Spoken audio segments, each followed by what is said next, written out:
পতাকার সামনে চলে যাও।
Presentation of the final annual financial statement of the Government of West Bengal for the year 2016-2017.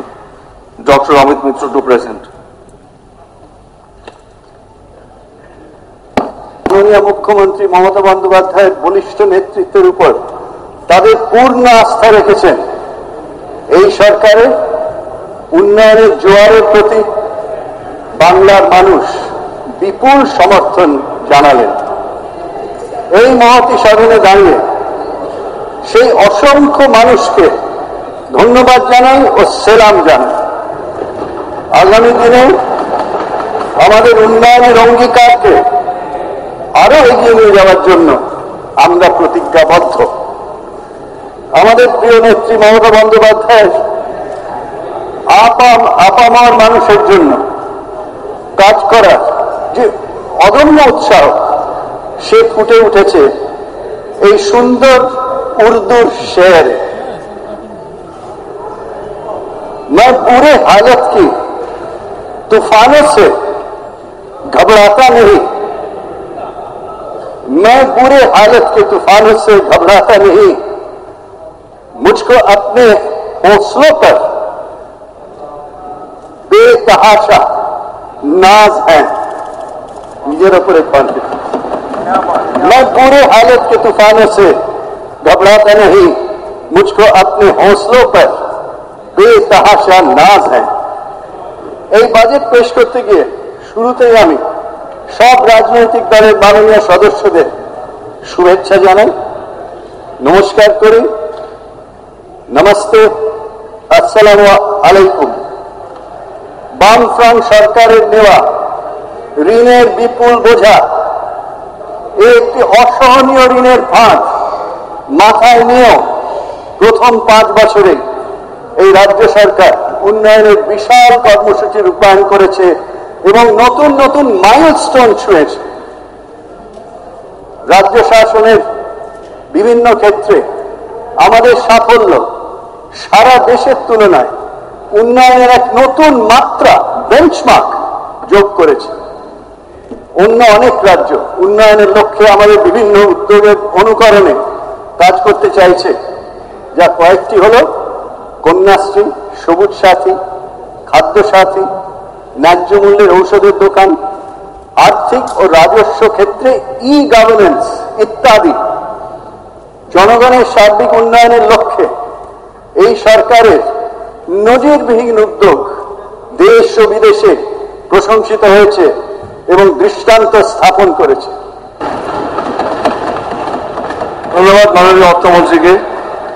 Now laying of fiscal policy statement medium-term fiscal policy statement and fiscal policy strategy statement of the Government of West Bengal, Dr. Amit Mitra to lay.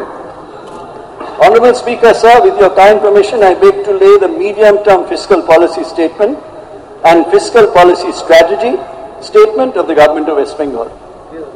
Time for tabling the notices of cart motions. Under Rule 212 of the Rules of Procedure and Conduct of Business in the West Bengal Legislative Assembly, 11:00 AM, that is 11 AM, on Monday, the 27th June 2016, has been appointed as the latest time and date for receipt of notices of motions for reduction of demands for grants by this Secretariat. While giving notices of motions for reduction of demands, members should mention specific grievances as briefly as possible and avoid lengthy statements. Printed forms of notices of cart motions will be available from this Secretariat. So you will get it from the Secretariat. 11টা আমাদের দপ্তর থেকে ওগুলো সব ready করতে সময় লাগে অনেক, ওটা আগের প্রত্যেক বছর 11টাতেই হয়। The House stands adjourned till 11 AM on Saturday, the 25th June 2016. Thank you, ladies and gentlemen.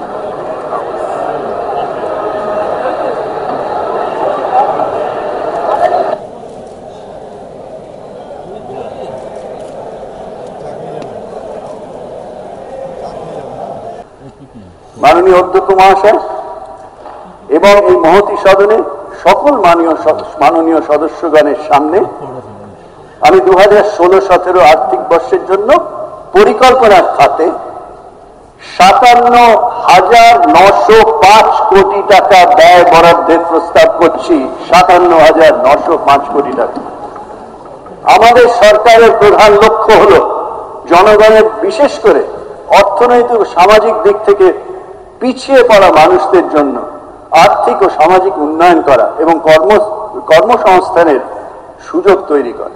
আমি আনন্দের সঙ্গে জানাচ্ছি স্যার যে এই অর্থবর্ষে যেখানে আমাদের কর্মসংস্থানের লক্ষ্য ছিল 17.5 লক্ষ, সেখানে আমরা এই অর্থবর্ষে 20 লক্ষ নতুন কর্মসংস্থানের ব্যবস্থা করতে পেরেছি।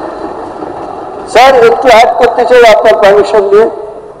স্যার আমি এই মহতী সভায় জানাতে চাই যে গতকাল মাননীয় মুখ্যমন্ত্রী এই সভায় এই প্রসঙ্গে যে কথা বলেছেন তারই সূত্র ধরে আমি আমার জবাবি ভাষণে গত 5 বছরে এই রাজ্যে 68 লক্ষ কর্মসংস্থান হয়েছে এবং 2 লক্ষ প্রসেসে আছে, তার বিস্তারিত তথ্য প্রদান করব স্যার, বিস্তারিত তথ্য প্রদান করব। মাননীয় আমাদের সংসদে জানাচ্ছি এই অর্থবর্ষে আমাদের কর্মসংস্থানের লক্ষ্যমাত্রা 22 লক্ষ। স্বনির্ভর গোষ্ঠীর ক্ষেত্রে 2010-11 সালে যেখানে ঋণ প্রদানের পরিমাণ ছিল 400 কোটি টাকার কম, সেখানে 2015-16 সালে ঋণ প্রদানের পরিমাণ বেড়ে দাঁড়িয়েছে 2084.07 কোটি টাকা। স্যার 400 কোটি টাকার নিচে ছিল, 2084 কোটি টাকায়, যা প্রায় 5 গুণেরও বেশি। সকল স্বনির্ভর গোষ্ঠীর সদস্য ও তাদের পরিবারকে স্বাস্থ্য সাথী পরিকল্পনার মাধ্যমে দুর্ঘটনা বীমা এবং স্বাস্থ্য বীমার আওতায় আনা হয়েছে। প্রায় 2 লক্ষের কাছাকাছি পরিবার, আমি লেটেস্ট ফিগারটা দিচ্ছি স্যার, এ পর্যন্ত রাজ্য সরকার গৃহীত গীতাঞ্জলি আবাসন প্রকল্পের মাধ্যমে উপকৃত হয়েছে। গ্রামীণ রাস্তার ক্ষেত্রে 10,000 কিলোমিটারেরও বেশি রাস্তা উন্নতিকরণ নির্মাণ হয়েছে, যা নজিরবিহীন। আরো 10,663 কিলোমিটার রাজ্য ন্যাশনাল হাইওয়ে উন্নতিকরণ এবং নির্মাণ হয়েছে,